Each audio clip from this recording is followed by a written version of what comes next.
And we are back once again. Man, that was quite a lot of shit happened. YouTube wasn't working properly. Usually I have the analytics window open so I can see like the status of the stream and stuff. But this time it didn't work. This time it just asked me if I wanted to stream while I was live. It was fucking stupid. And I managed to change the thumbnail, I think. Spent a while making this thumbnail. And I put it in so it should be on the stream, but it did. I don't think it showed. I don't know if it showed up.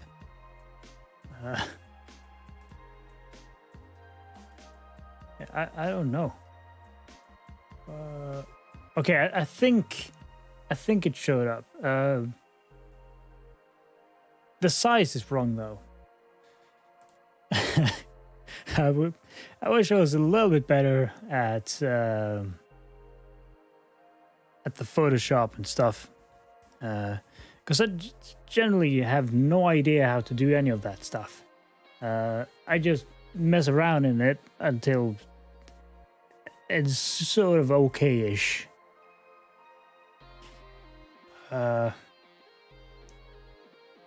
I don't really understand the sizes. I don't know. It's weird. It's weird. I probably should look into that and figure that out someday, but not today.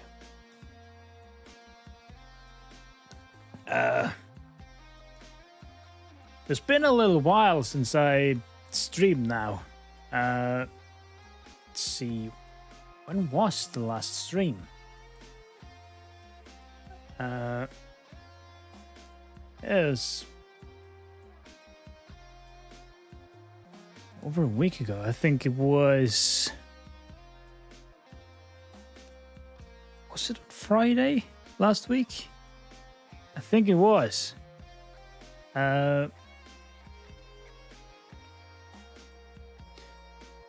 Because that's when I hit like 50 followers on Twitter, I think. So I just did a short celebration stream before I went into the big city with my parents.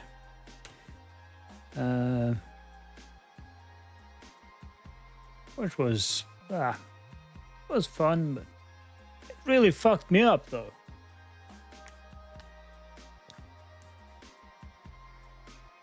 I ate a crazy amount of what was that restaurant? What was that?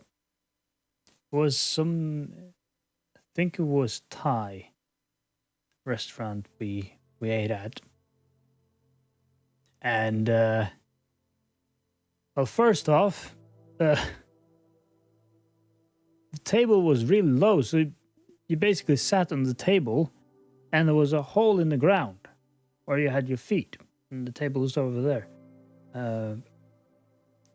which is not normal in Norway. But, you know, it's fun. It was fun.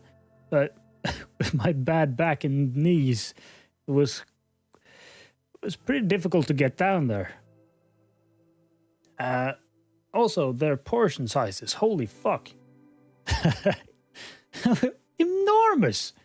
Jeez. And you kind of feel you have to eat it all. So I did. And it was a lot.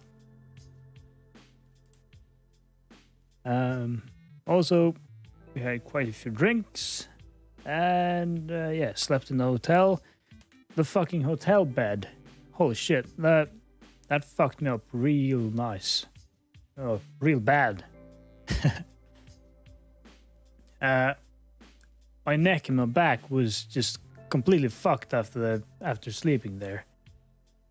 I was feeling that way into this week.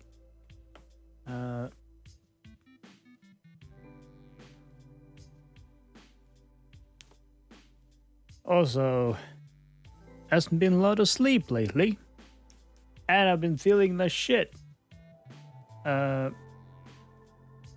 This entire week, I've just been like barely getting any sleep.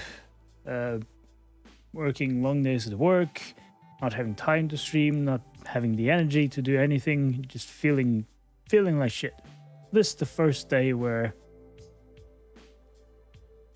I kind of felt, you know, yeah, today I can stream. And hopefully I'll be able to get more into it going forwards. Obviously with a lot of people having their vacations now and everyone being home from work. And I guess it's that time of year when everything is happening. So it's just been non-stop the last few weeks. So I'm pretty excited for that to die down and people to return to work so that they can leave me the fuck alone so I can do this. Because the ultimate plan is to try to stream every day to, you know, get my chops up to get good at this. Oh, god damn it. People are sending me text messages. God damn it.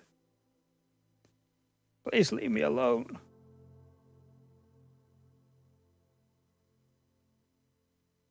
Ugh. Ugh. Ah. Anyways, for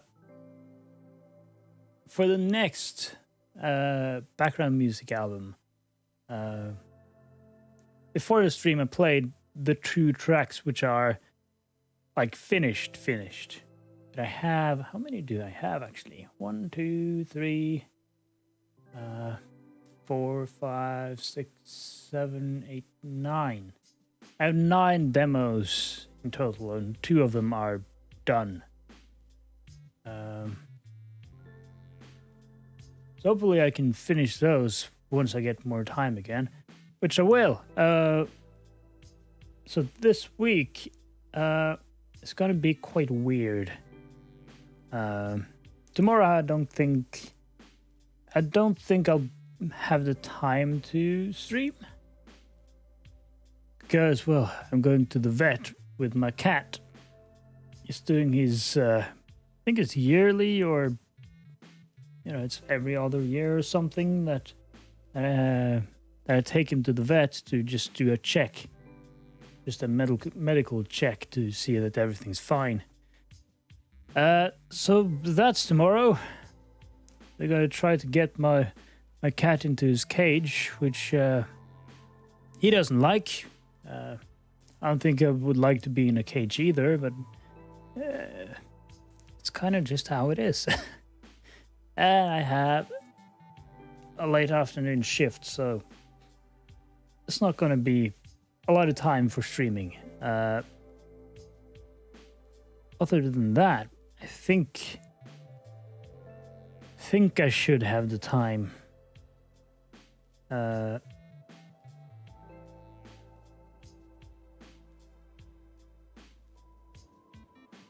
think so. Because it's we're having like maintenance now, which means that we're not working on normal shifts. And because because we work shifts, how they divide up the hours in the weeks and stuff, that it's a little bit weird. It's not really normal. So now that they're putting everyone just working 7 to 3, that puts me on, well, I get a higher total than is legal.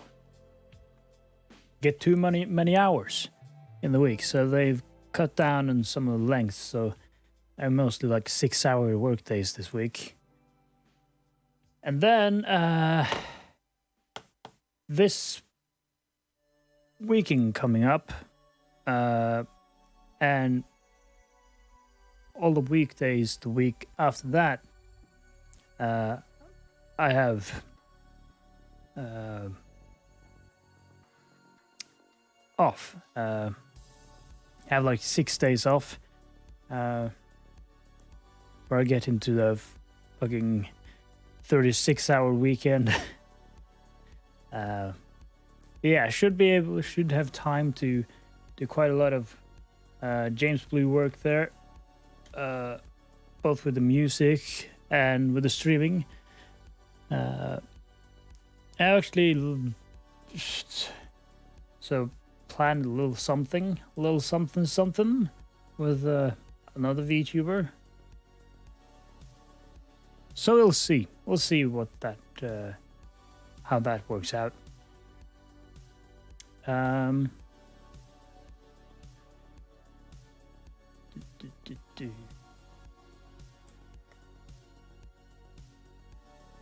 Let's see. Anyways, so this stream is called Looking at Cars. And that's because I don't think my car is going to last that much longer. So my current car is an Audi A3. It's a diesel. It's called TDI. Oh fuck. A3. Oh my god, what's it called?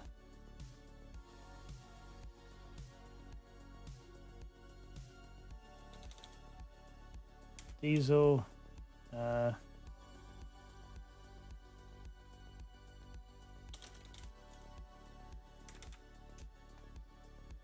Let's see. Yeah, here it is. It's an Audi A3 1.9 TDI 3-door. It's pretty good. It's pretty good. It's a little light car, but it has a lot of power. So I like it. I like it. It fits. It fits me well.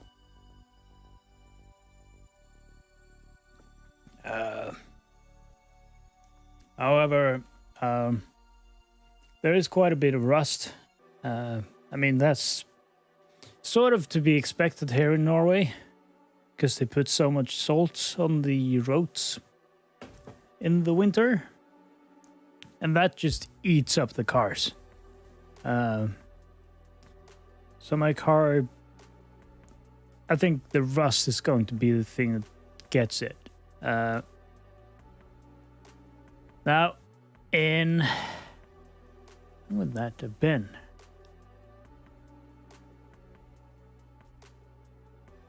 I think it must have been like in May. Yeah, it was probably in May. I had had to do the EU.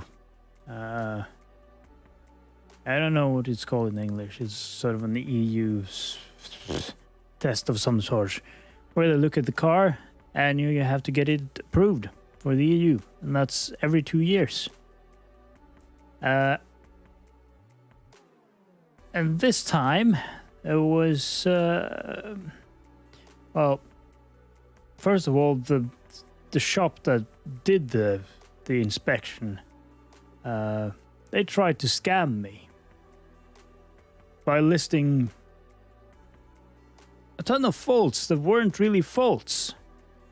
Let's see, do I have the paper here? I think I have the paper. Give me 2 seconds and I'll go get it.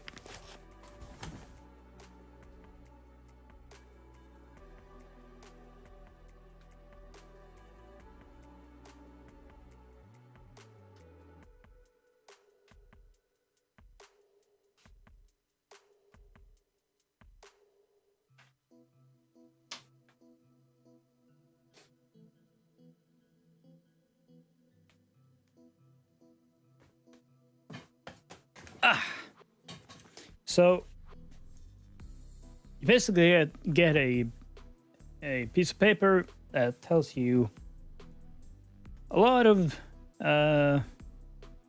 information about the car and its condition and stuff, and they have like codes for how severe different faults with the car are. So you have a code 1, which is like, well, it'd probably be fine, you know. If you have a code 1, they'll go, oh, fuck it, you'll fix it till next time, you know. Sort of minor stuff. And you have code 2, which is more serious, where they'll go, all right, you need to fix this before we can let you, before we can approve this car. And then you have like code 3, which is super serious, which is like, all right, you cannot drive this car. So I got 8 code 2 faults with my car.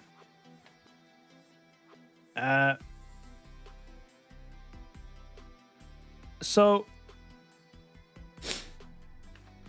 the first fault was brake discs on both sides on the front of the car. It says that they're worn down. Now, this wasn't the case. They were absolutely fine. I went to my dad. He knows a lot about cars. I could probably have done it, but you know, when it's things like that, I kind of like to have him around to just like see that I'm doing things correctly, so I don't lose a tire or something like that.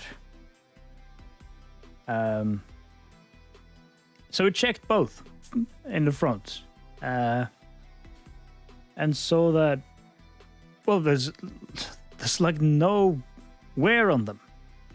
Like, these are totally fine. It's like, what the fuck is this? Then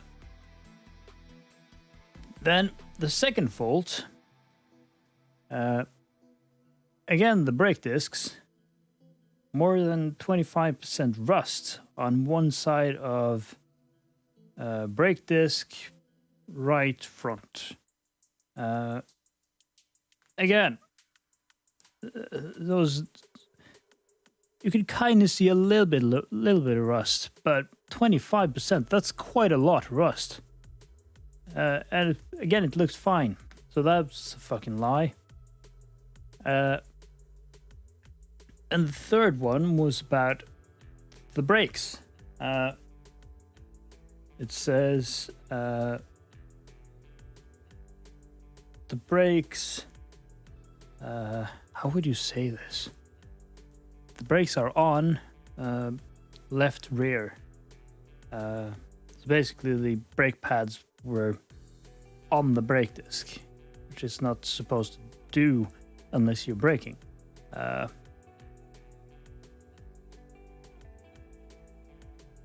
And basically, they said, "Well, it's the brake pump. You gotta check. You gotta change that."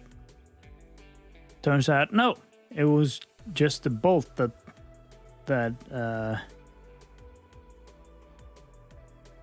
was kind of slow, right? So the bolt that I'm not quite sure what it's called and how to explain this, but it's sort of the bolt that sits on the part that moves into the brake disc.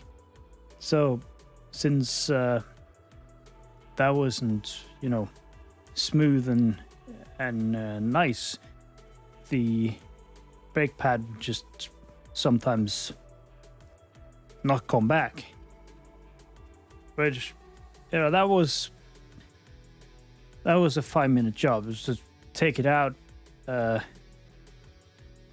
put on some lubrication, just put it back in, and it's good as new.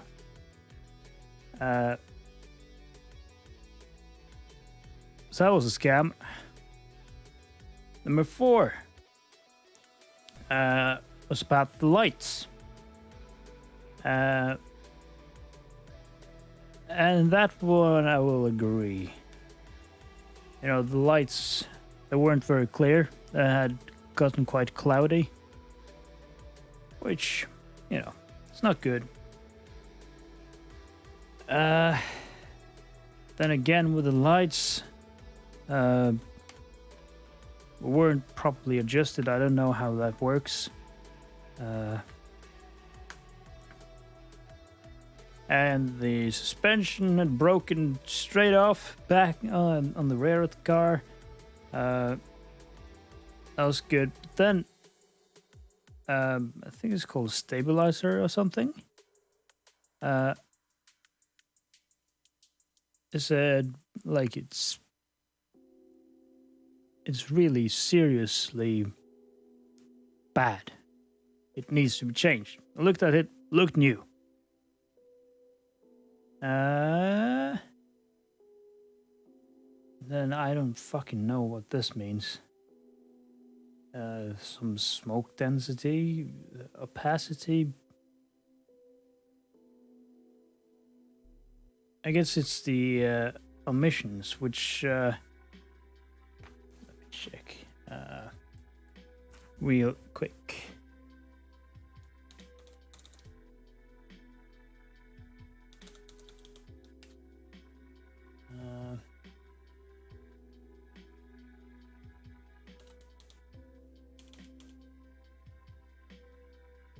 How would I search this?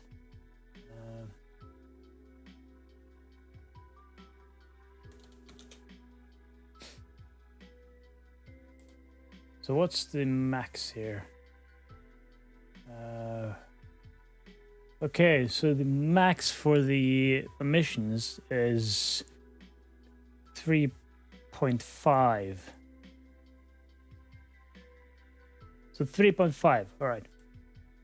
That's the max that you're allowed to have in your car. Mine was 7.7. That was pretty bad, but I got that fixed. So now it's a 2.4 or something. But yeah, a lot of it was bullshit. Some of it was, real problems. But yeah, I'm not going back to that shop again. But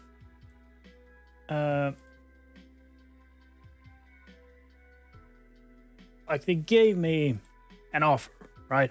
As they do when you do these things.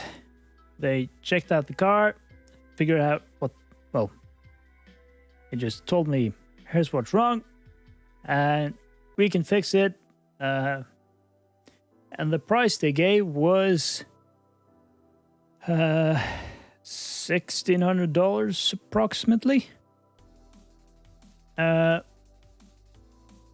that was without them doing a service, changing filters and stuff to get the emissions down, which was another $600. So I would have been up to $2,200.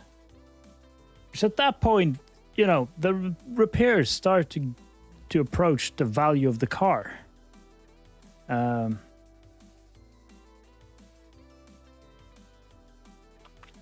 Which is when you start thinking, maybe it's time to just scrap this car. But fortunately, I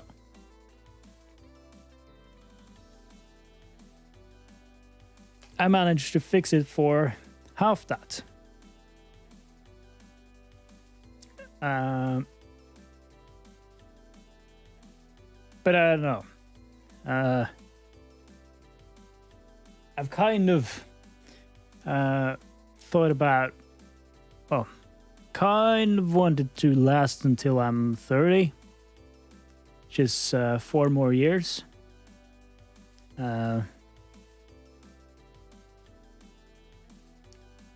I don't know if it's gonna last that long, so figured let's just sort of start looking at some cars, look at what's out there.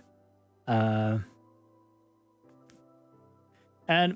that my car is I think it was produced in 2003, but it's a model from 2004. That's when it was registered. So it's about 16, 17 years old. So it's it's getting there.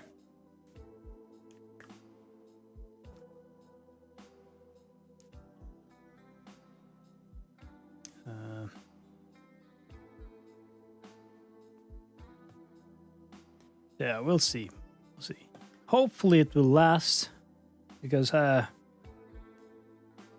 don't like spending money on cars. I know people that will absolutely spend money on cars, but I'd rather spend it on like audio equipment and stuff like that.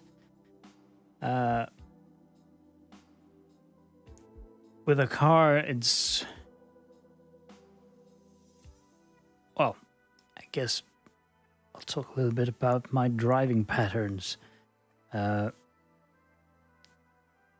don't drive a lot. Obviously, I have to drive to work the days that I'm working. But but that drive isn't very long. It's like 7 to 9 minutes, depending on the traffic. And well, it's not. Also, it's not like I could ride a bike there or walk to work or something, because it's just a highway. And if I wanted to, go another way to work, that's an hour-long drive. It's like, all right, it's 7 to 9 minutes or an hour. It's fucking insane. But what was it? If it was, I think it was last year sometime. They did some fixing on the road, some road work, and they would close off the road at 11 and open it again at 6 in the morning. Which of course wasn't a problem for people who worked normal times, but for me, that during night shifts, I'm done at 4, which meant the road was closed. So I could wait 2 hours or drive around, which again is a 1 hour drive. It's pretty wild. Pretty wild times. But normally I'd basically just do that. And just drive the 7 to 9 minutes to work and 7 to 9 minutes back. And probably like 1 to 2 times a month I visit my parents, which is like 30 minutes.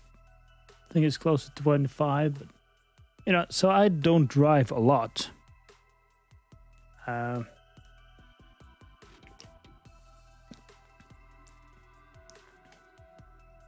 Like,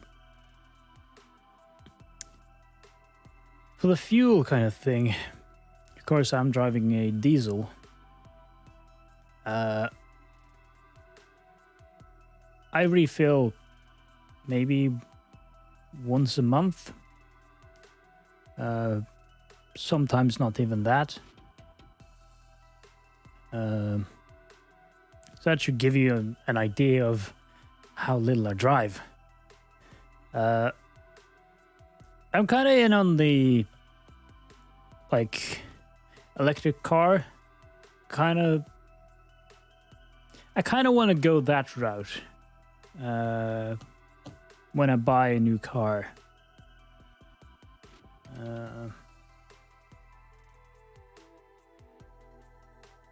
Because I don't do long distance driving.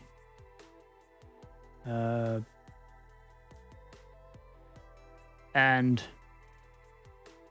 I'm almost always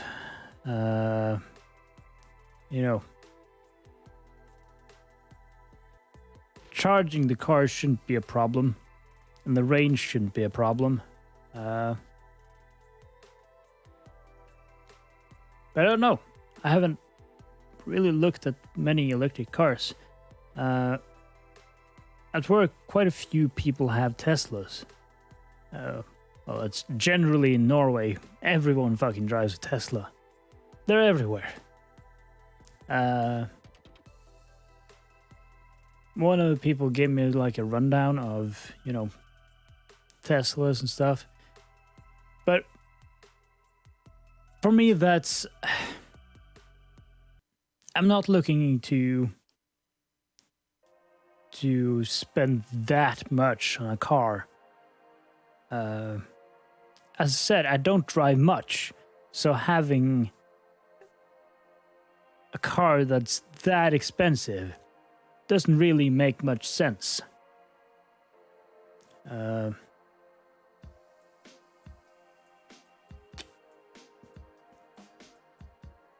But for like cheaper electric cars. I think that could be a good like way forward for me for my next car. So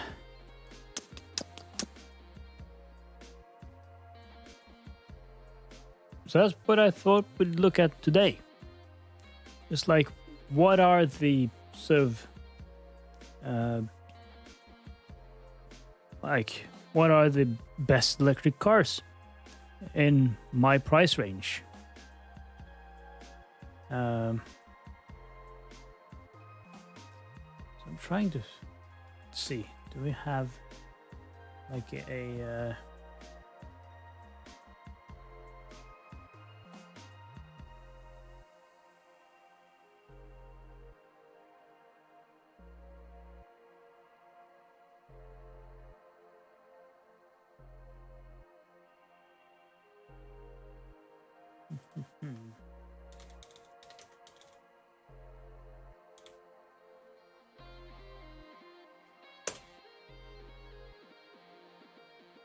you don't.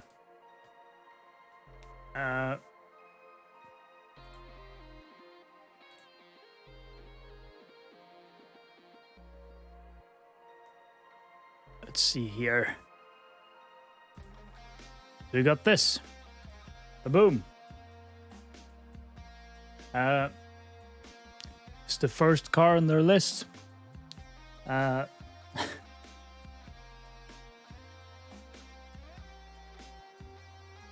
See.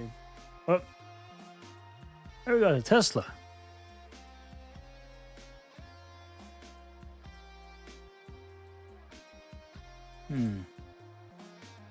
I have seen a lot of people driving these, and I've heard a lot of good stuff about that. Oh, I don't like that. I don't like that.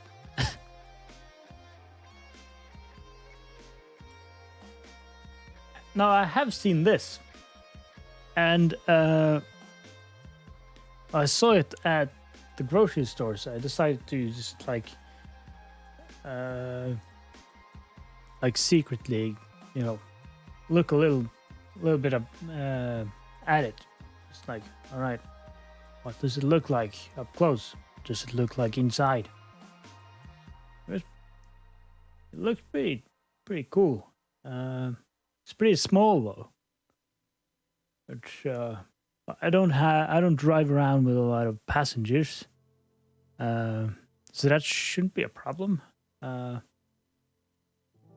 course, there's like dragging my drum set and all that to studios, or going to gigs and stuff. But we do have like a van and stuff for that purpose. And well, right now we're looking at buying a bus, but so I don't think that would be a problem. I never really need. Ooh, I like this. That's pretty cool.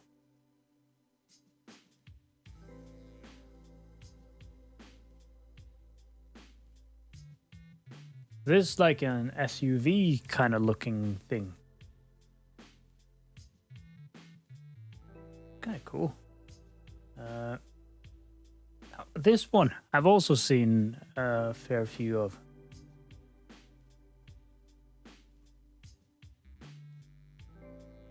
Oh.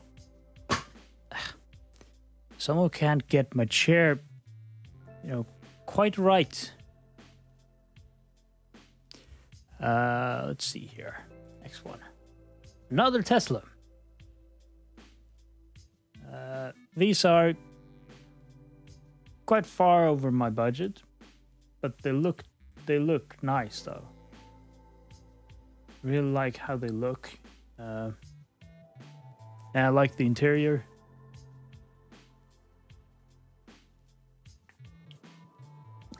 And they're pretty cool. Very techy. And I like that. But again, I can't really, since I drive so little, can't really.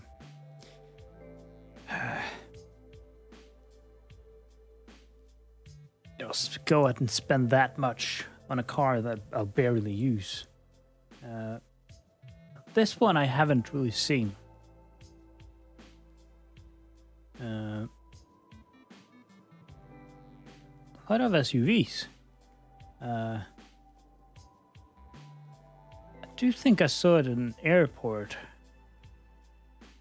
a while ago when I was in Germany. And another Tesla. 3 Teslas. Let's go back here. The Nissan Leaf. Let's see here. See some more pictures of it.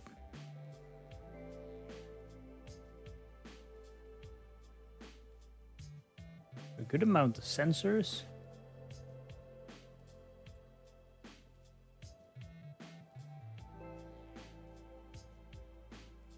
Looks pretty snazzy. It's the inside. Nice center console here. Let's see. That's something I didn't consider. Automatic, eh? Ooh. I haven't driven that before.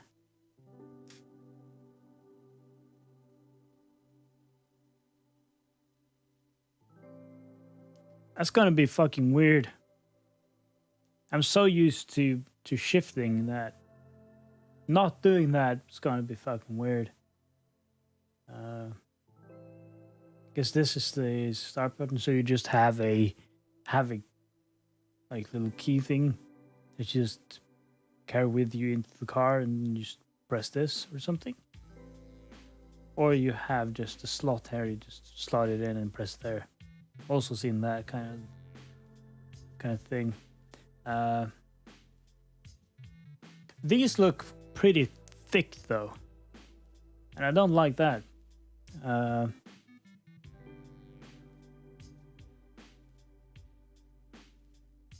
Okay, I've driven a couple cars where these beams are being quite thick, and I don't like it.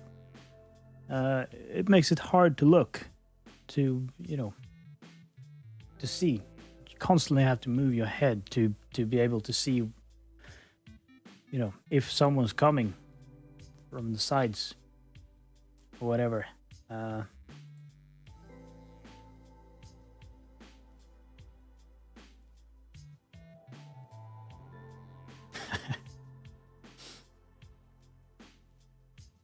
Looks pretty perky coming up the hill here. Like, and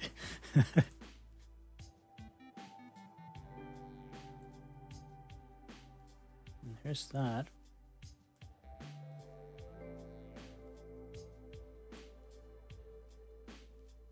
Looks like there's a fair amount of room here, and you can also put down the seats, which is nice.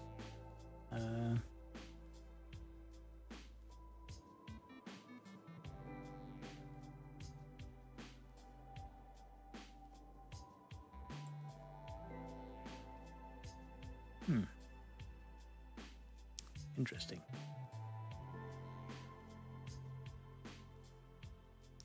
Look at the 8 out of 10. It's pretty good. The real joy of the Leaf isn't the money, it's the motor and its charming grace. For the way most people drive, it's simply a better source of motion. The 4 efficient EV. I'm guessing that means electric vehicle. Has all the range most people need. Green, affordable to buy, cheap to own, silent, smooth, power, enough space. Again, still a little challenging to look at, despite handy performance, not a sporty car, nor one for the regular 600-mile days. This obviously doesn't. That's not a worry for me. I don't know. Most car makers are still up to 2 years from launching their first proper standalone mainstream electric cars. Yet here's Nissan launching a full second generation of the Leaf. Even in its final months of production, the outgoing Leaf was outselling in Britain all other pure electric vehicles put together. Ooh. It's a pretty fine car here.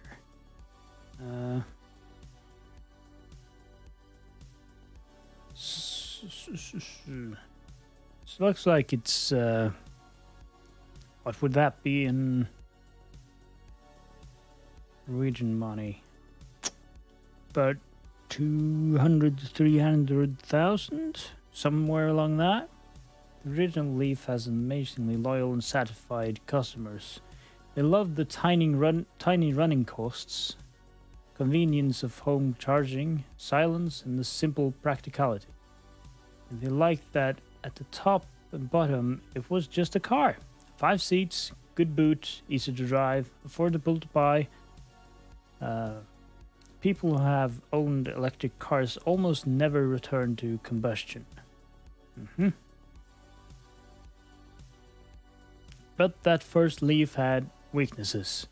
In a world where Tesla got the headlines, if not the sales leadership, it was slow and lacking in range, though it got better with the battery upgrade. What's that, 30 kilowatts? Kilowatt hours? That's it. It looked odd, and as all cars got better connectivity and driver assist, the Leaf needed upgrades there too. So those are the Leaf's new promises. Quicker, further reaching between charges, better looking, more assistance, and prices are lower model for model. The motor is the same as before, but a new inverter. A heavy-duty electronic device that supplies the controls. The electricity going around the car is more powerful. So the motor can now develop much more power. What's that? 50 bhp. Brake horsepower. And the 0 to 62 time falls to 7.9 seconds. Yeah, that doesn't matter much. The brake horsepower... Actually, what is it on mine?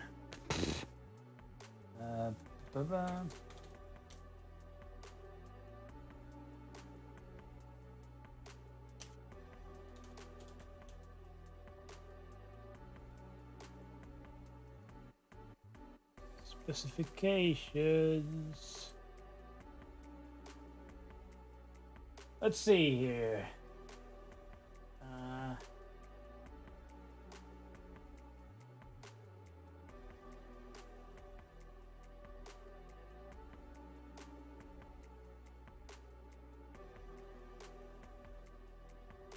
Yeah, mine is 103.5 apparently.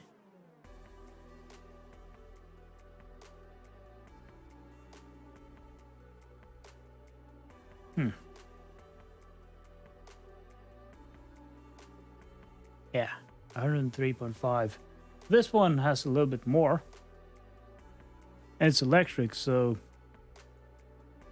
I think that power, yeah, because it's electric motors, it just goes bang. Oh, there's no like lag. It doesn't like have to. It just goes bang, right? Just goes, fucking goes. The battery is the same physical size as always was, but new chemistry and management means it has a capacity of 40 kilowatt hours. Nissan has tested it in the new, more realistic global test protocol, WLTP, and got 168 miles range. On the existing, if discredited EU cycle, it gets 235. That's quite the difference. Nissan is also basically installing more high-powered DC chargers. It also has twice as many across Europe as Tesla has superchargers, but then with shorter range than Tesla, you need to visit them more often in a journey. Again, I'm not driving, I'm not driving down to Spain, or through Russia. I don't need that much. Let's see, driving. How's it to drive? It's all very simple and relaxing if you fall into its way of doing things. Smooth and silent and serene. Try and drive it like a GTA, and of course it'll push back at you. It's not slow though. Up to about 50 miles per hour. Oh boy. 50 miles per hour. What? 50 miles per hour?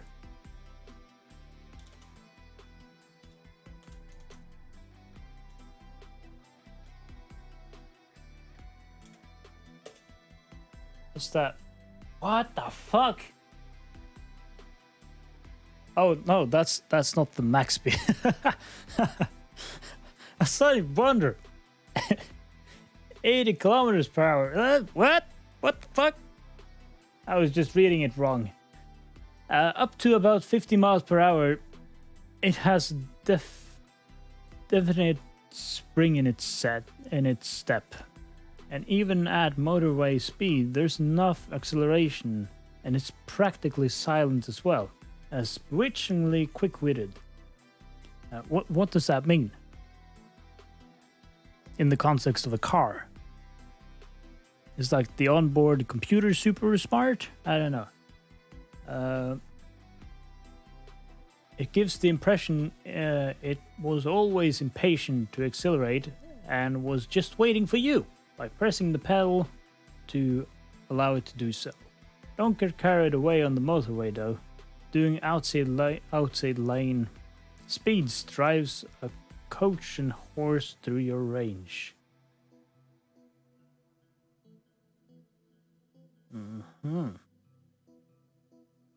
So if you're overtaking and doing all that stuff, obviously the range would go down. Uphills do the same, but of course what goes up must come down. On our test route, we drove up a 2,400 meter mountain. The battery charge fell scarily on the way up. Then on the way down to sea level, we crawled back 11 percentage points by careful use of regeneration. That's an odd style of driving. You tend to avoid sudden acceleration and braking, but in bends you're frantically conserving your speed. So there's an unnatural combination of low longitudinal G but high lateral. That's some difficult words there. Still, hooning up and down mountain passes isn't what this car is for. In normal driving, the silent exactness of its power is what enchants you. A new e-pedal system means you can get strong regenerative braking and also some blended friction braking just by lifting off the accelerator.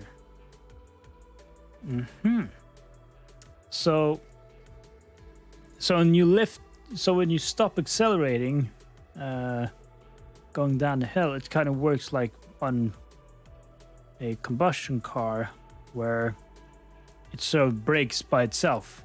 It doesn't just roll down. I don't know why I use my hands there. I don't have hand tracking. But also it has regenerative braking, which I guess means that as the wheels roll, it regenerates power. It's kind of cool.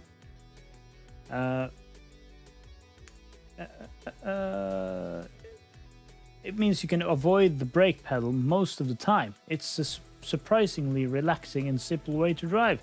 You sharpen up your anticipation skills, and that's quite fun in itself. The e-pedal's electronics take care of deciding when to bring in the friction brakes and, by separate calculation, when to illuminate the brake lights. It generally, unless the battery is full, so can't take regen energy, will favor electric retardation over the brakes until very low speed.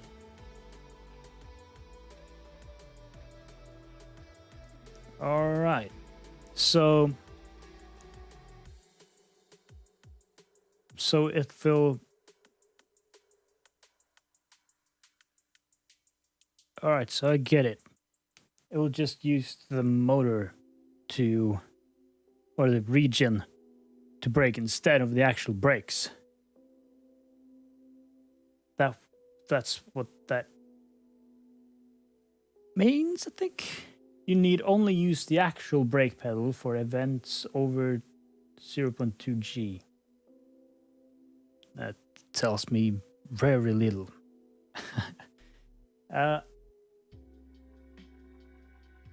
Flat and predictable cornering is a natural result of a low center of gravity. Swinging through open bends is surprisingly fun, partly because you can meter the power with such precision, and the responses to the steering wheel are nicely progressive. The Leaf sits stable on a motorway too, but the steering is depressingly remote of feel, and low resistant tires don't cling very well gamely, and the dampening can get flustered.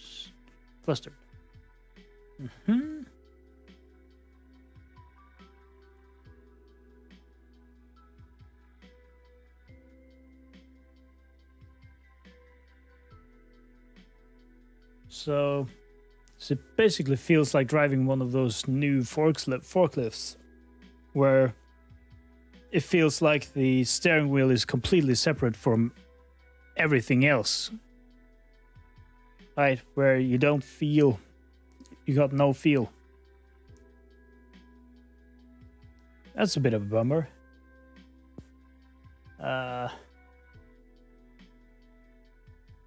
Low resistant tires don't cling very well. Very gamely.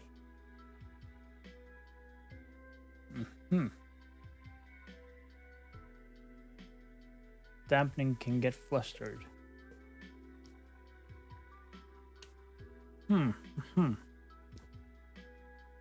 The top-rung Tecna version comes with the radar cruise control, including lane following and traffic jam assist.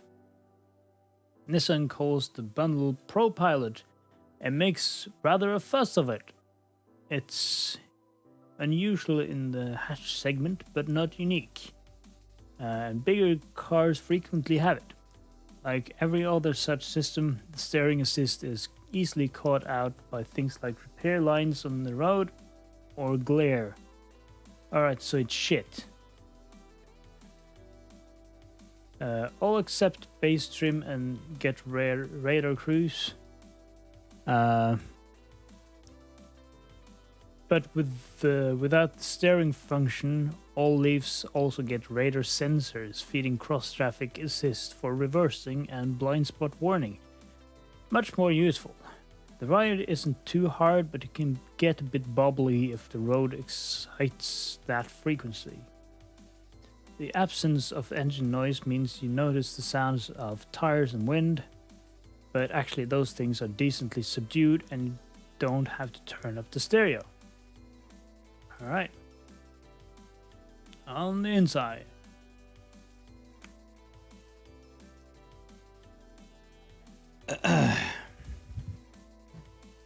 As with the driving, even sitting in the Leaf does call on you to adapt from your habit.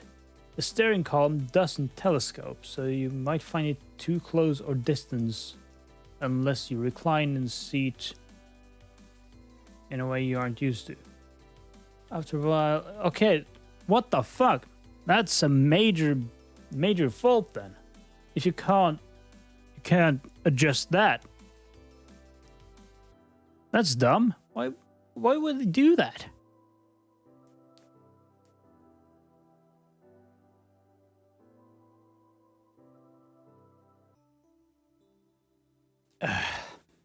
After a while, for most people, the issue goes away. The seats are quite squidgy, a match for the generally laid-back driving style the battery powertrain encourages. In the back, room is okay, except for lack of foot room under the front seats. Behind the boot is about average for mid-size hatches. But there's no spare wheel, and the backrest fold is just a simple flop, leaving a very steep floor in the max Q mode.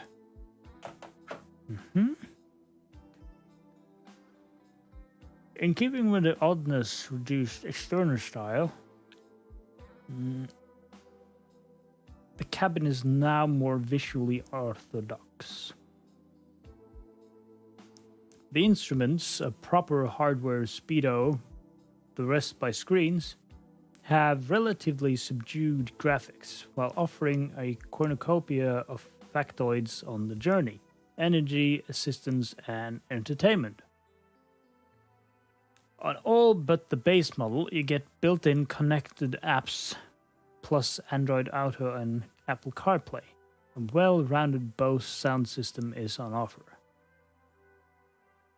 So, in the base model, you don't even get the connectivity. Again, that's bullshit. Like, what?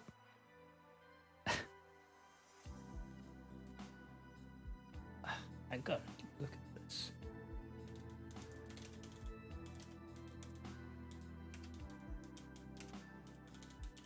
What's the price of this?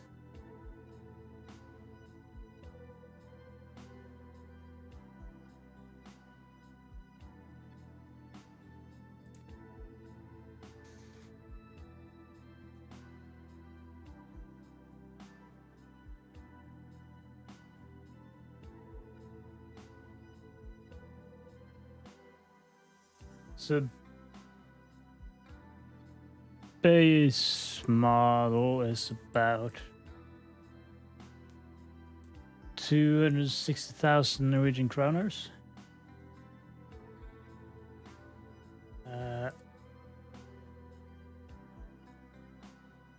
Wait. What?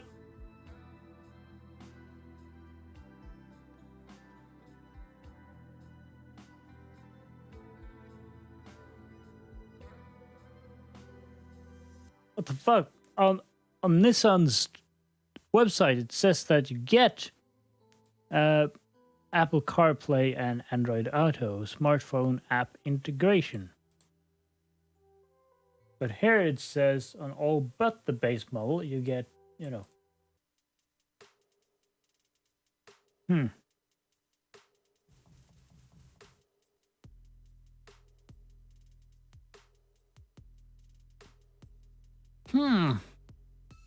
So Nissan says that they have that, but Top Gear says, no, you don't have that.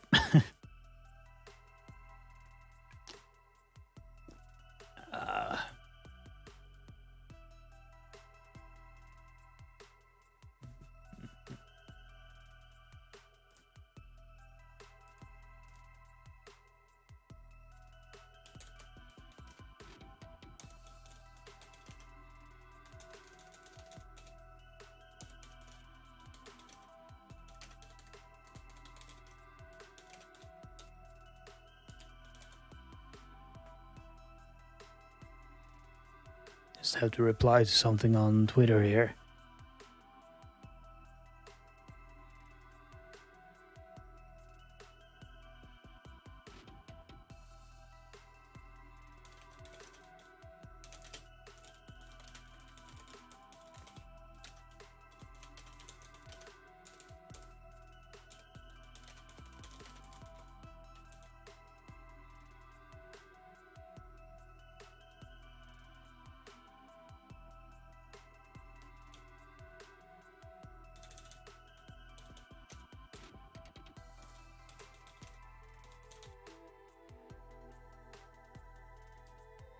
Boom. Let's see. Oh, jeez, that's porn. Good thing I didn't have this on screen. Holy shit. Fuck. Holy shit, there's a lot of porn on the old Twitter. Jesus Christ. Where were we? A well-rounded Bose sound system is on offer, so that's extra. Uses decently plush materials and in the most eye-catching sections of the dash and doors. You don't have to look far for let-down cheap elements though. Among them, the cup holders are simple hard plastic cylinders.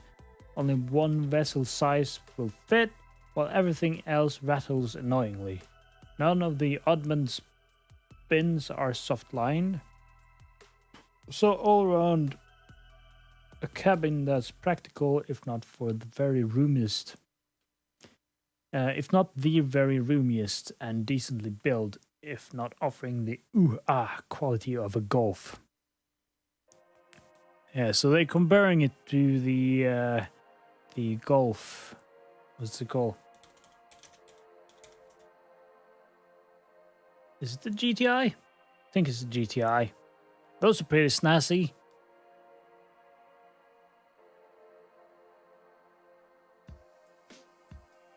Pretty snazzy cars.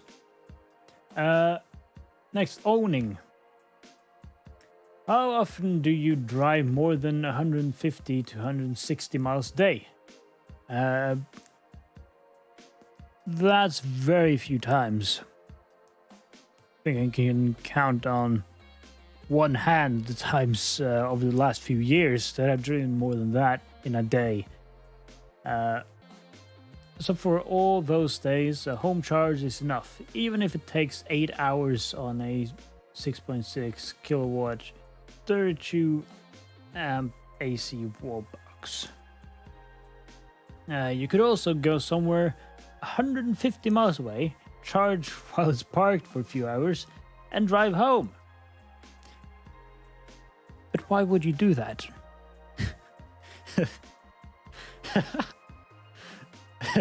So to charge is to drive 150 miles and park for a few hours and drive home. That's pretty stupid. But you can charge it at home. But the rapid charge network, that doesn't apply to me. Comes to the rescue for en route charging. I don't think that's a thing in Norway. I don't think they come and rescue you like that. I'll give it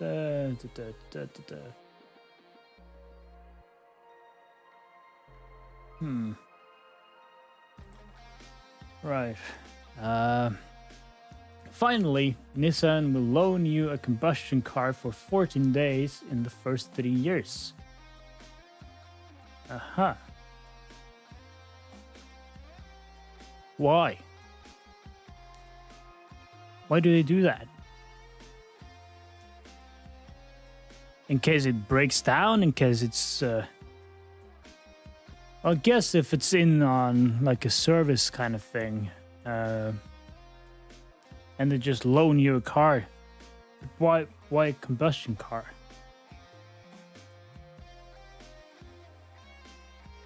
It's pretty strange.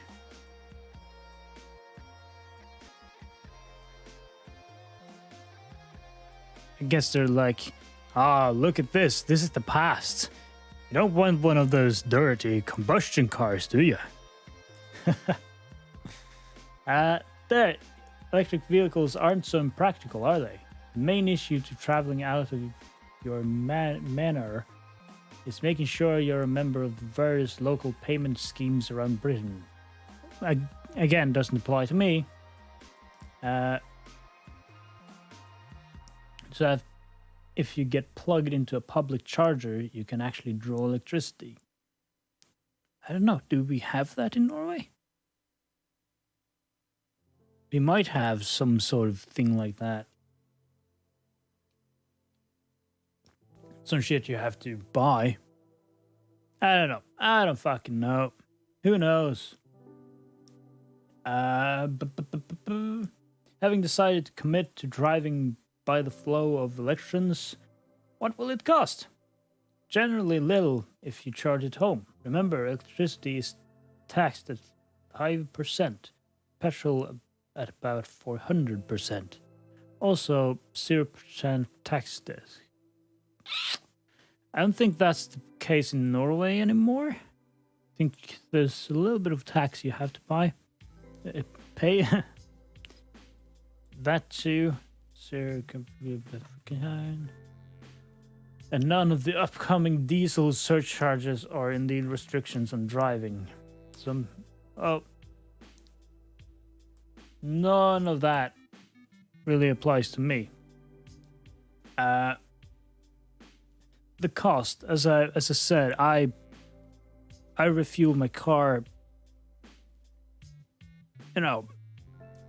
about once a month, maybe even every other month. And what do I pay for that? About $50-$60 for just filling up the tank completely. Then I'll be able to drive for like a month or two. So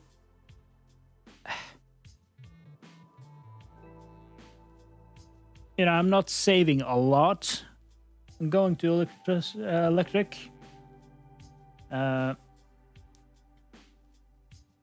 Again, this doesn't really apply to me. That I think is gone in Norway.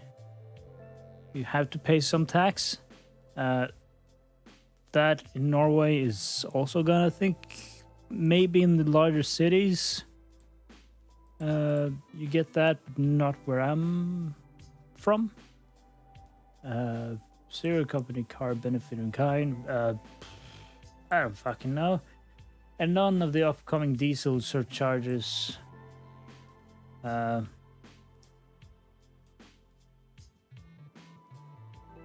not going to really overthrow my budget. Since I drive as little as I do, I don't think it's going to be that bad. Restrictions driving. There have been in the larger cities, where you can't drive diesel cars in the larger cities at certain times and stuff. But I don't drive in larger cities. Some public charging is still free too. No, I don't think so here. But this isn't why I'm thinking of buying an electric. PCP purchase costs look like settling at just over 20% deposit plus $300 a month. Absent in the engine or emissions control, servicing costs are below half the ICE norm.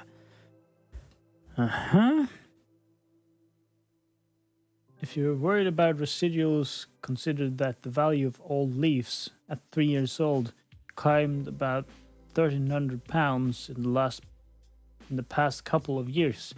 There's no longer a significant risk in a battery. There have been practically no failures in all the 300,000 leaves sold worldwide, and it's guaranteed 8 years. Point of fact, the battery in an old leaf isn't a liability, it's an asset. Nissan will buy it back when the car is scrapped to reuse the battery in stationary storage units as per the Tesla Powerwall. Leafs used the CHAdeMO quick charger. There are lots around, but they might soon get overtaken by the Ford, Audi, BMW, Mercedes joint venture CCS type quick charge posts. Jesus Christ. Can't they just make it like FABMG FABMJVCCFS? No, that's even worse. Uh, why don't European Leafs use the CCS plug? Because CHAdeMO is capable of card-to-grid electricity flow too. Already in Denmark, Nissan owners are making money by charging on cheap nitrate electricity, then selling back when the rate is higher at peak times. Verdict. If you're a total road warrior, hell-bent on end-to-end 300-mile motorway stints with just a Wii and a sandwich between, Leaf will not serve you. If you're a driver who loves the process of combustion and the involvement of a chassis, then again, no. Although actually, at real traffic speeds, hypermiling a Leaf can be more engaging than reining back a sports car. That still leaves a vast constituency who are scared of a pure electric vehicle. This Leaf dismantles those fears. It can go a long way from a home charge, recharging en route. If planned in advance, needn't be a hurdle. Then the cheapness of avoiding petroleum opens up ahead of them.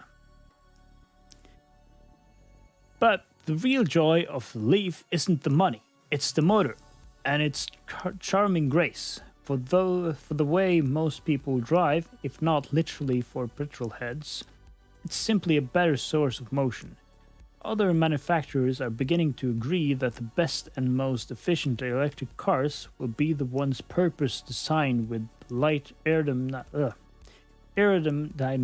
bodies and battery-friendly packaging, not adoptions of petrol cars. Nissan has been doing it for a long time now, and this Gen 2 Leaf is the result. It hits a broad sweet spot of usability, likability, and affordability. And they choose the Nissan Sentra 5-door auto.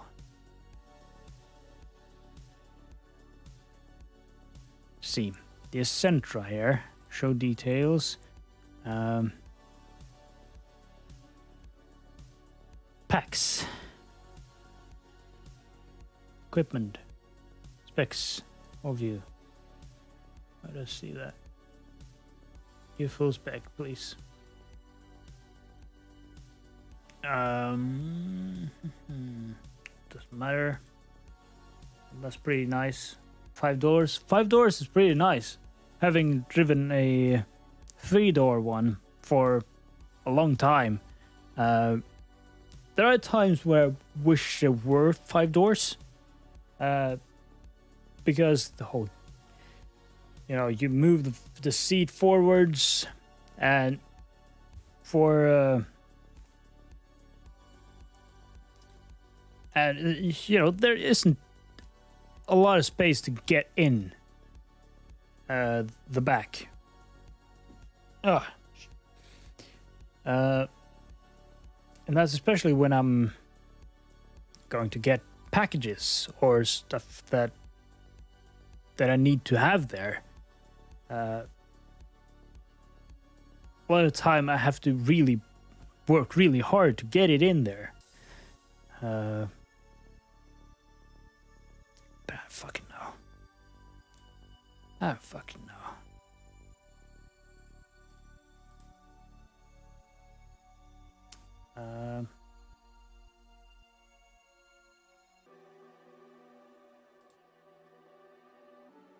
That's 31.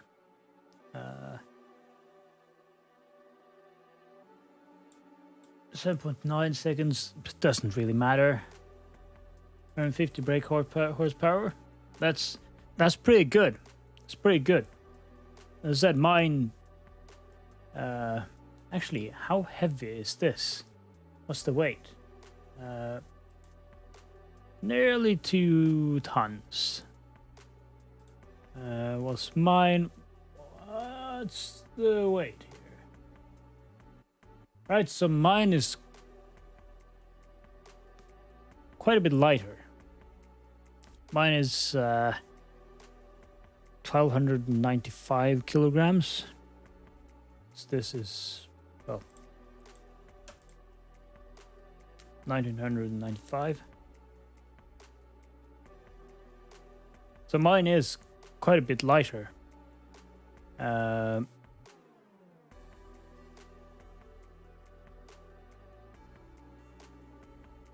Which means it takes less power, of course.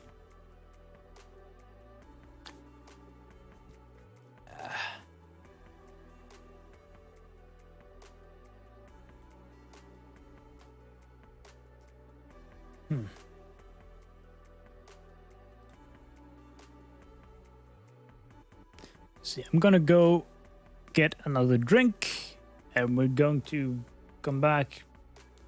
I think I want to like gather my thoughts a little bit on this car, just look at it a little bit, and oh, what's this? Oh, like my reply. Cool. So yeah, I'm going to be right back. Oh shit. Be right back.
And I'm back.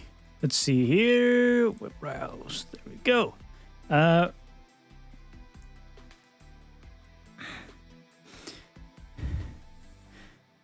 don't know about this car. There seems to be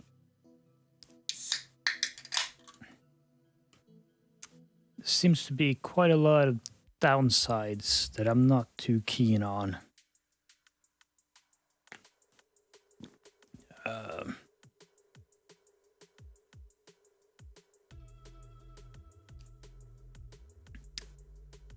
Let's see.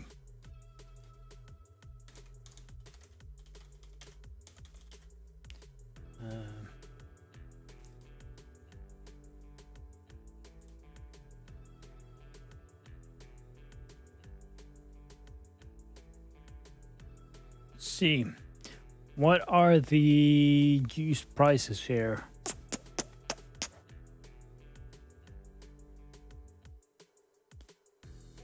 9,000 euros.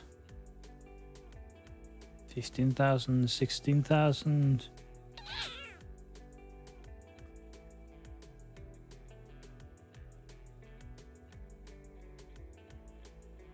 There's one that says it's fair price at 13,000 euros. 2016 Nissan Leaf. So I'm guessing that's the Gen 1.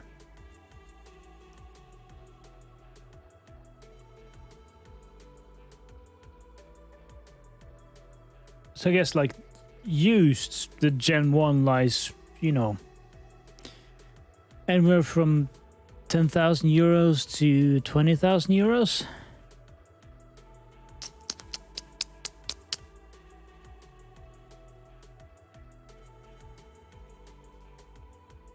Whilst the new one lies somewhere in the range of 25,000 to 35,000. It's quite a lot of money. I don't know if this is it though. Oh. Prius. I don't know. I don't fucking know. Let's look at it again.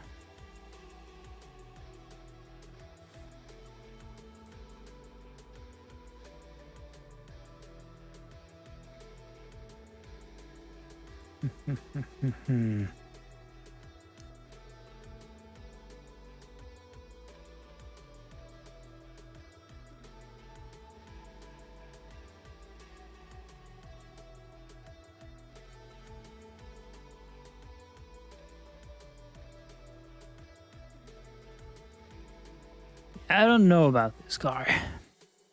I guess I could go and try it out.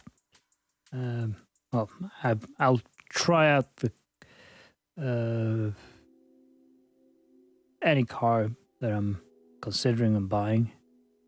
That's sort of just what you need to do. It's quite a lot of money, so you kind of want to make sure that you actually want this. So I don't know. Heated steering wheel. Oh, is that on all models? I don't know. It's a major selling point, though.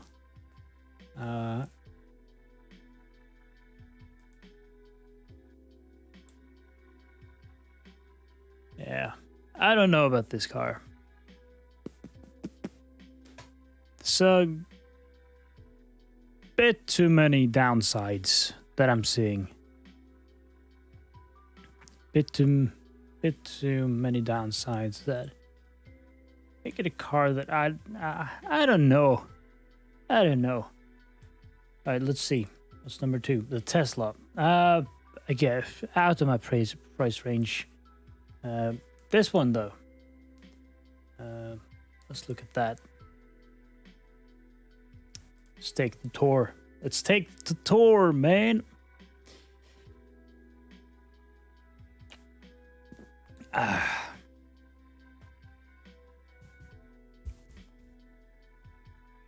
Oh, look at the dude.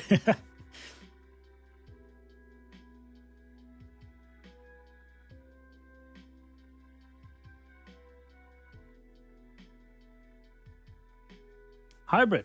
So this is a hybrid.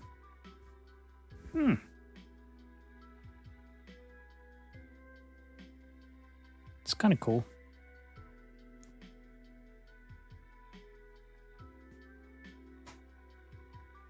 What?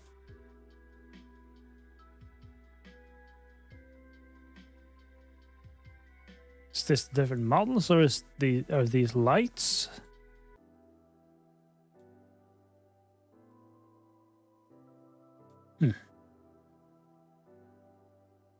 No, it has to be like different colors they put on it. So they drove 2 of them? What? Oh, This is the electric. And I guess the blue one is the hybrid. So they have two versions. One hybrid and one electric.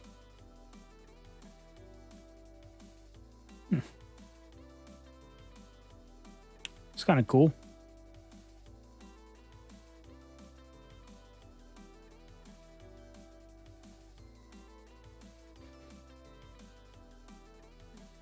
I do kind of like this though.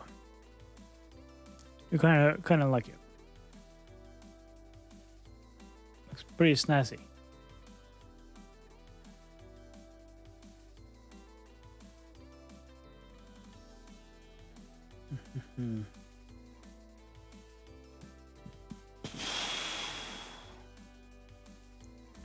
Let's kick off with the pure electric vehicle, imaginatively titled Ioniq Electric. In the pictures, it's the one with the smooth grey nose cone instead of a grille.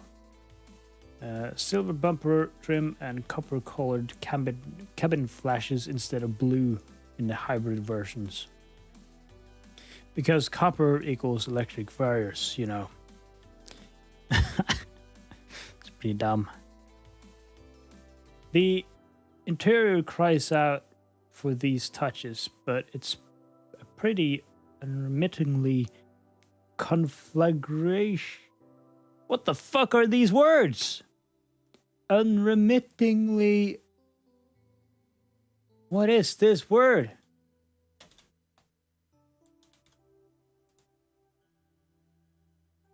Not slackening or abating. Incessant, unremitting.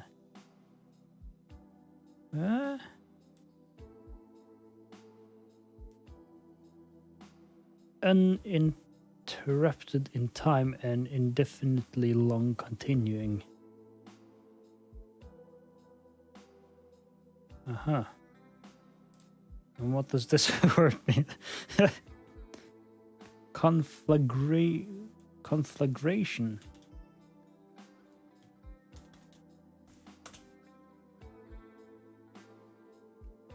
An extensive fire which destroys a great deal of land or property.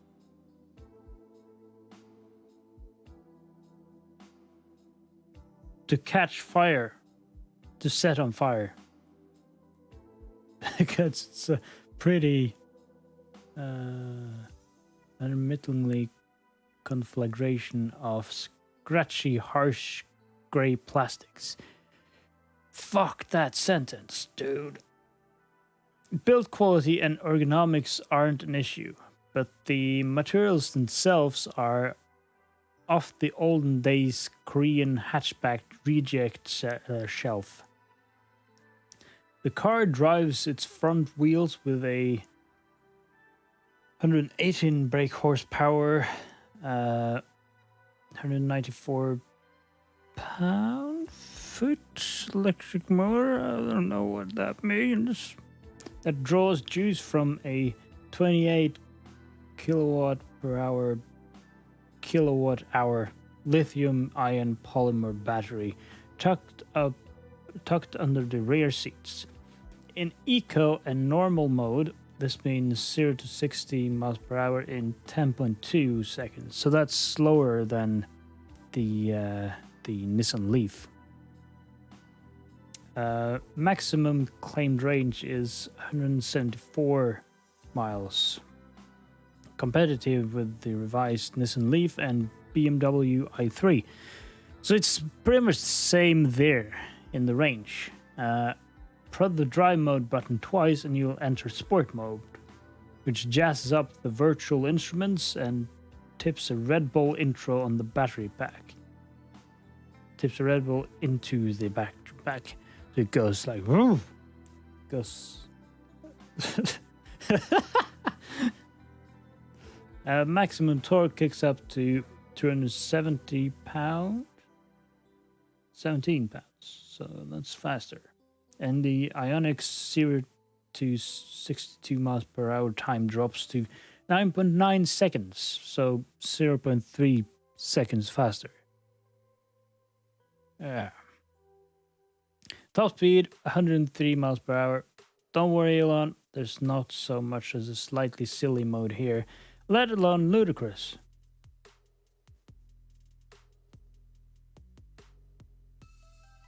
103.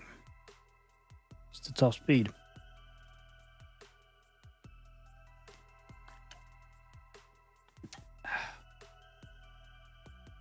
Is it any good? It's fine.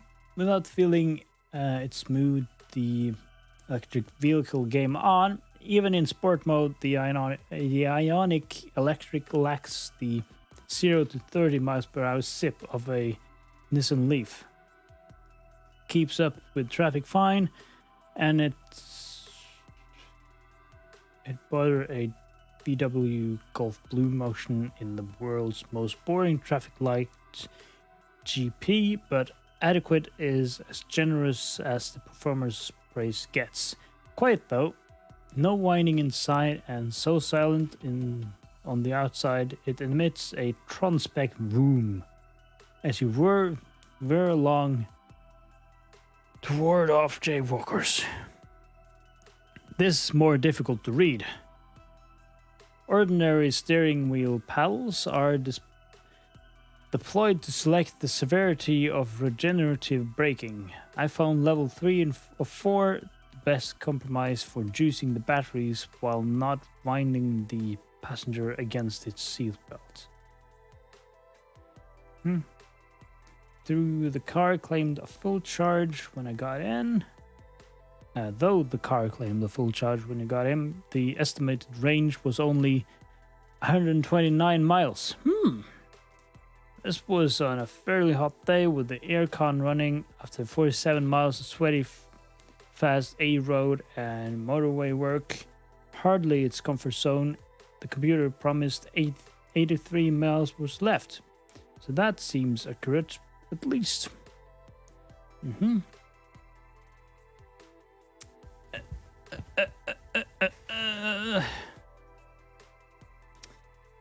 It's not a battery-laden putting in the corners either. Okay, the center of gravity doesn't feel anywhere near as low as Hyundai engineers protest. Lower than a Golf GTI's is the soundbite.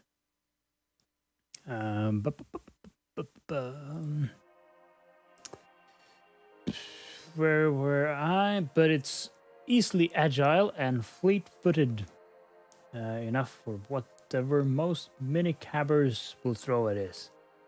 As long as they're not put off by Hyundai's typically twangy steering, which is assisted by a giant tangle of rubber bands hidden in the steering wheel, apparently.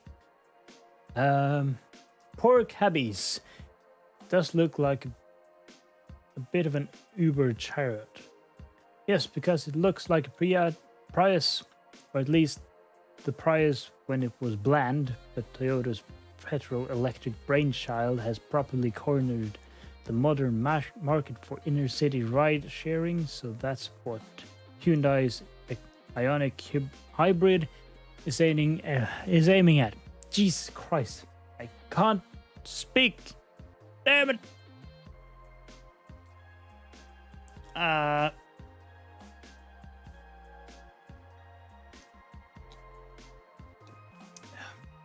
a little worried about the top speed. 103. I would like it to go a little bit faster. To have a little bit more. I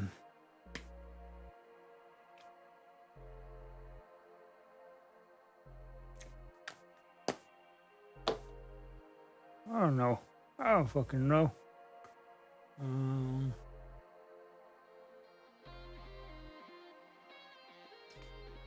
don't fucking know. Choose from two versions, the regular full hybrid and the plug-in version. Well, I say choose, but if you want the wall socket version with the longer electric legs, then hang about until 2017. What? Isn't this from 2020? Yeah. 2020. So they wrote this way back. The standard hybrids available now with prices starting at 19,905. 95.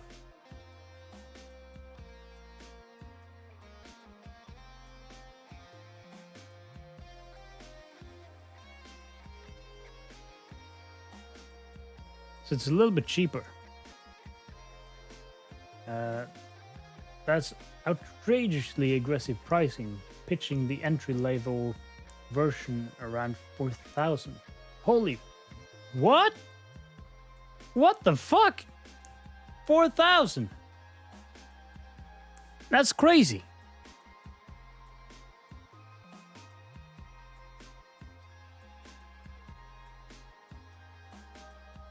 Is that real?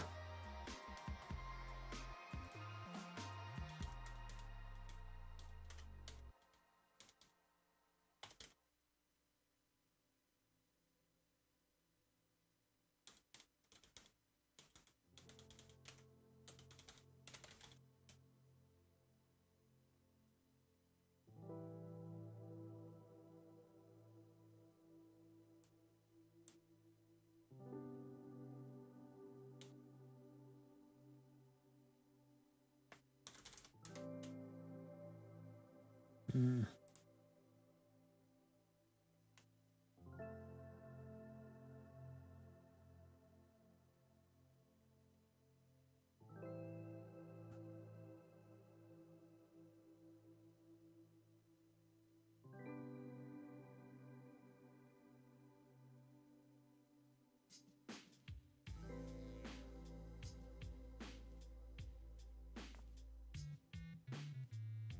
Okay, this site doesn't have fucking pricing.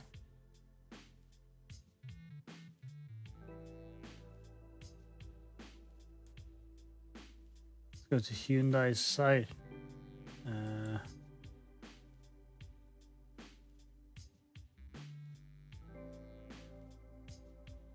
£4,000. Alright, £4,000 cheaper. Alright, so I read it wrong. On Hyundai's website here, it says from 288,000 Norwegian kroners. About what would that be?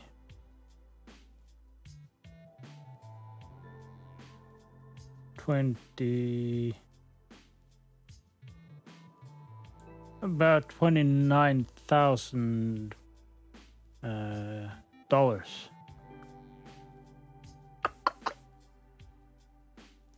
And there's a lot of kit that's standard. Then the news gets even better. Go on. The key reason we prefer the Ioniq to a Prius is the gearbox. All right, so they're really pitting the Ioniq up against the Prius. Chiefly because, unlike the CVT hamstrung Toyota, it has one.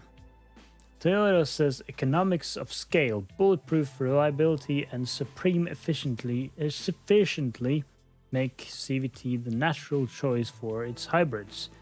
But new kids, Hyundai, have decided not to bother following 20 years worth of logic and given the Ioniq Hyundai a dual clutch gearbox. The South Koreans also reckon it's a 96% more efficient transmission thanks to preposterously low internal friction. Good news for the 103 brake horsepower 1.6 liter engine, which matches Toyota's world record of 40% thermal efficiency. So this is the hybrid that has as much brake horsepower as my car. The engine is a little bit smaller. Mine is 1.9.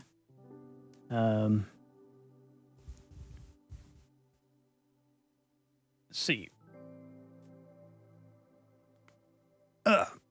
My neck. I have it on my left screen, so I have to. Oh, you see.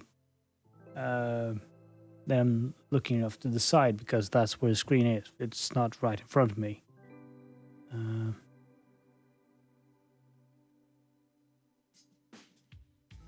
Actually, I could probably fix that real quick. Real quick.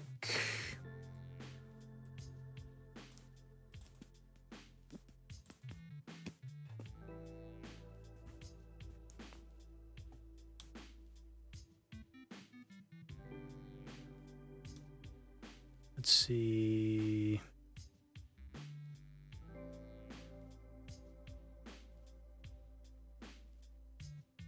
Can I do this and shut off that? New source. Display capture. Add source. This is the one I want. Add source. There we go. Now it's right in front of me. Aha! Where were we?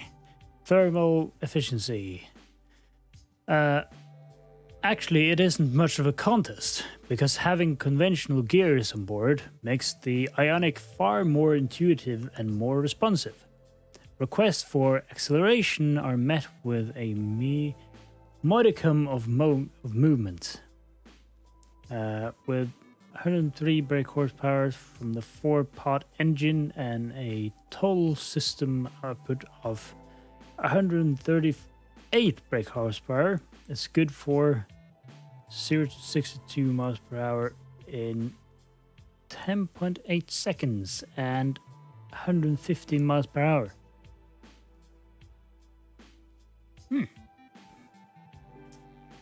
But I guess it's heavier than mine? I don't know. But I don't buy a hybrid for driving thrills. Exactly. All that would be futile if the heavy gearbox was sapping those precious fuel savings. Well, I drove the Ionic hybrid for around 40 miles, repeatedly enjoying the novelty of throttle pedal movement being translated into actual go. And it averaged an indicated 64.2 mpg. Not too shabby, better than I've scored in the latest Prius, for instance. Hyundai claims 79 G per kilometers. What the fuck does that even mean? Of combined CO2 emissions.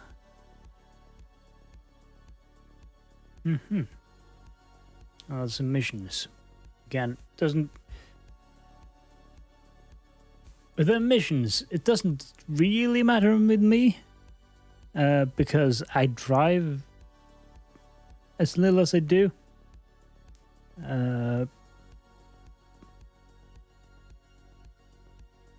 So like.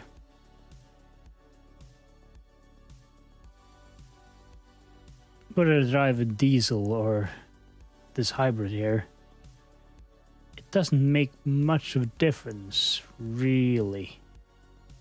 Just because of how little I drive. Handover between e-motor and engine is smooth and near silent, but it's still very tricky to make progress without triggering the engine. You'll need the plug-in version for that, coming next year. Sounds like a new hybrid of choice. Powertrain wise, yes, and price wise, absolutely. But you can see where the corners have been cut. There's the questionable trim and cramped rear seat, which sacrifice chunks of headroom for the air smooth roofline. For a car that could live or die by how easily it swallows or unsteady rear passengers, that's not good news. I think we'd still plump for the Ioniq Hybrid on balance for its less wearing drive and watershed looks. Either way, the Prius no longer has this taxi rank to itself.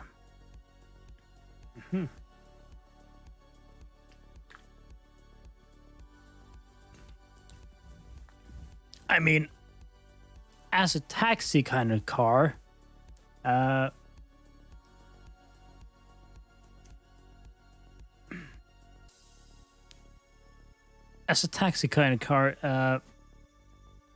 you need a lot of space in the back. Like for a good ride in a taxi, there needs to be lots of leg room.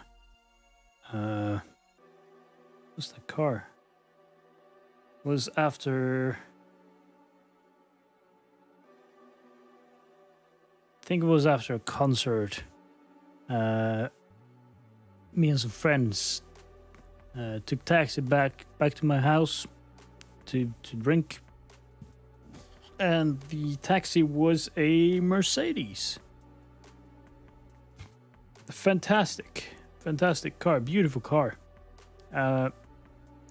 Loads of leg room. It was great. So I don't know if, you know, cramped rear seats. I don't see that being a taxi car, but again, I don't drive taxis. That's not what I do. I'm not a taxi driver, so no.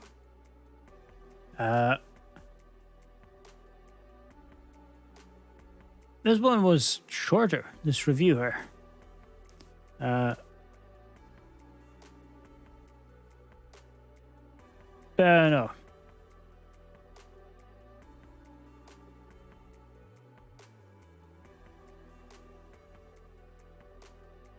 This, I'm not sold on that.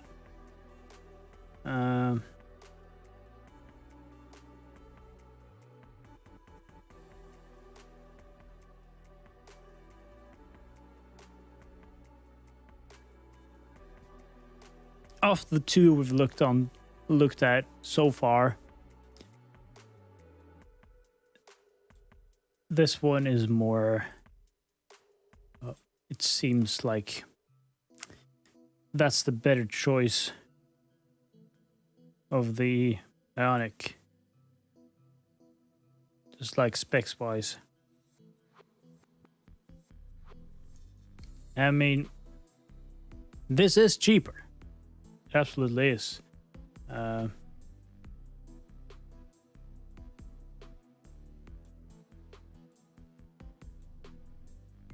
I don't know, actually. Looking at, of course, these prices that Top Gear is using are UK prices. Well, I'm looking at Norwegian prices. And it do seem to be priced relatively similarly in Norway.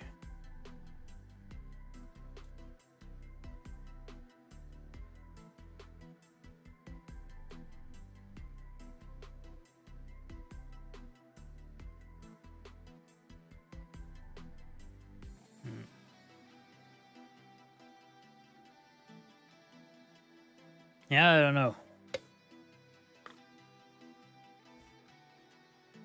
I don't know.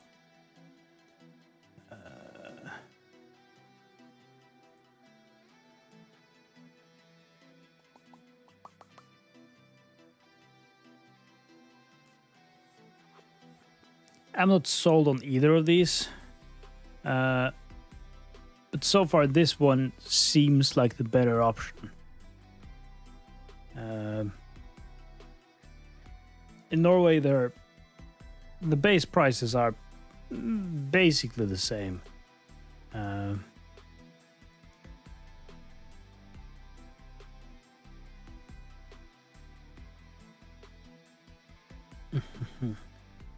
this really seems like the best option for now.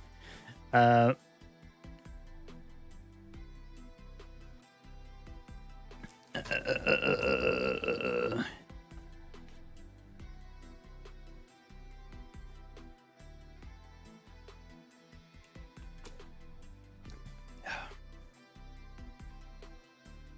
do think we'll continue this later though, because I'm starting to feel it in my throat.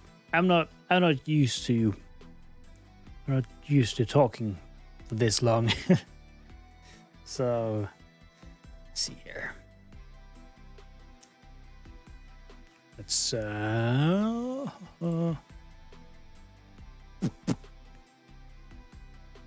let's bookmark this. No. Oh my god, I don't want to do that. Bookmark. Done. There we go.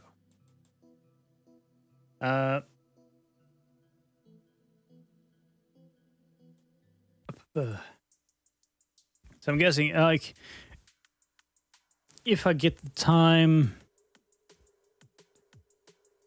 on Tuesday, I think we'll continue this. Then we'll see. I'll see if I can get in more Super Meat Boy. And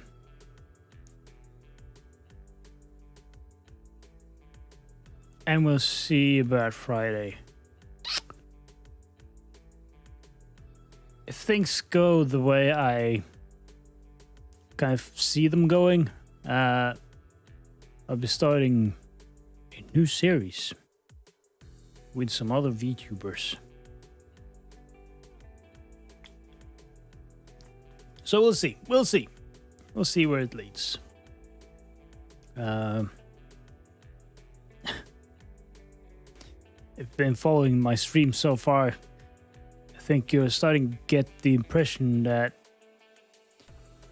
I just kind of do first, then think. And that's absolutely correct. Just jump into it and think about it later. Figure it out as you go. That's sort of what I do. So we'll see. We'll see what whether that will lead to anything, or how that will work. I'm feeling pretty confident about it. Anyways, I hope you enjoyed the stream. And yeah, I hope to see you later.